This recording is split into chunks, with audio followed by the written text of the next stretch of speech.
नमस्कार। आज मैं आप लोगों को माल न्यूट्रिशन के बारे में बताने वाला हूँ। माल न्यूट्रिशन क्या होता है?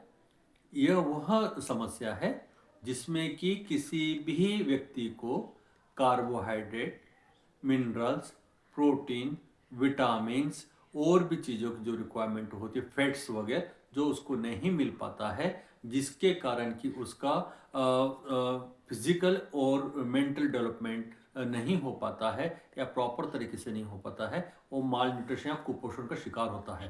तो इसमें सबसे ज़्यादा क्या प्रॉब्लम होती है कि यदि उसमें ये सब चीज़ों की कमी होने का, किसी भी एक चीज़ की कमी होने के कारण उसको रिकेट्स हो जाते हैं, मसल्स वीक हो जाती हैं, मोटर डेवलपमेंट स्लो हो जाता है, मेंटली डेवलपमेंट स्लो हो जाता है, ग्रोथ नहीं हो पाता है और उसका डेवलपमेंट नहीं हो पाता है।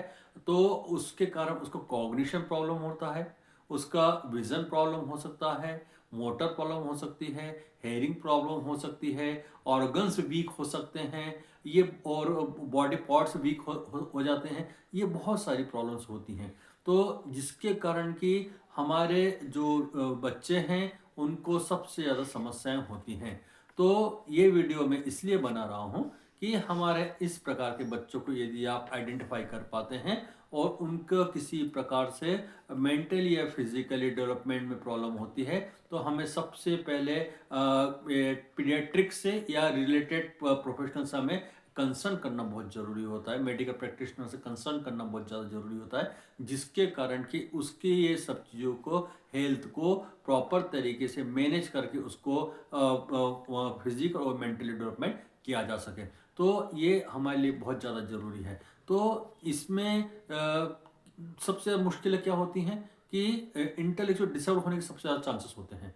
और दूसरी बात क्या, रिकेट्स मतलब फिजिकली हैंडीकैप होने की ज़्यादा चांसेस हो जाती है, कॉन्टेक्ट्स डेवलप हो जाते हैं और इसमें डिफॉर्मिटीज़ डेवलप हो जाती हैं। ये बहुत सारी चीज़ें इनके साथ में हो जाती हैं, जिसमें इनको वीकनेस हो जाती हैं और उनका वेट कम हो जाता है और उसके बाद में उनको जो ब्लड की कमी हो जाती है वो हो जाती है, उनका रेजिस्टेंट पावर कम हो जाता है, इम्यूनिटी सिस्टम कम कम हो जाता है।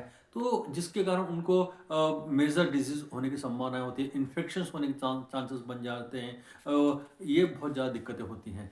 तो ये हमें इसको कम करने के लिए सबसे ज़्यादा ज़रूरी होता है कि हमें अवेयर होना बहुत ज़्यादा ज़रूरी है। और अवेयर होने के लिए मेरे इस वीडियो को ज़्यादा से ज़्यादा लोगों तक शेयर करेंगे आप, और कमेंट्स करेंगे, लाइक करेंगे और सब्सक्राइब करेंगे, तो जिसके कारण लोगों तक ये वीडियो पहुंच पाएगा। और इसके कारण ये भी है कि हम कोशिश ये करते हैं कि ऐसे जितने भी जो फैमिलीज़ हैं या इन्वायरमेंट है और या ऐसे बच्चे हैं जिनको हम इन सब चीज़ों से बचा सकते हैं, तो सबसे ज़्यादा ज़रूरी होता है कि अवेयरनेस।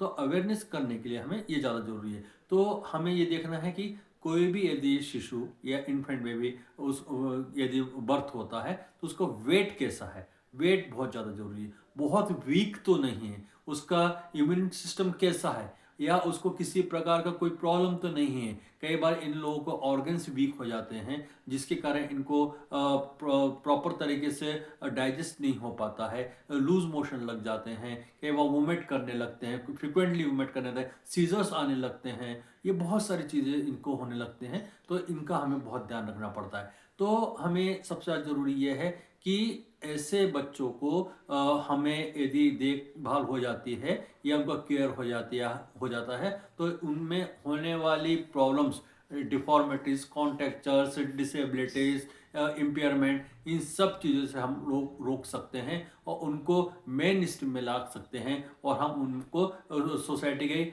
में हम अपनी रिस्पॉन्सिबिलिटीज़ के लिए हम उनको तैयार कर सकते हैं। तो मेरा सभी मेरे दर्शकों से निवेदन है कि मेरा ये वीडियो को अधिक से अधिक शेयर करें और ज़्यादा से ज़्यादा लोगों तक पहुँचाएं।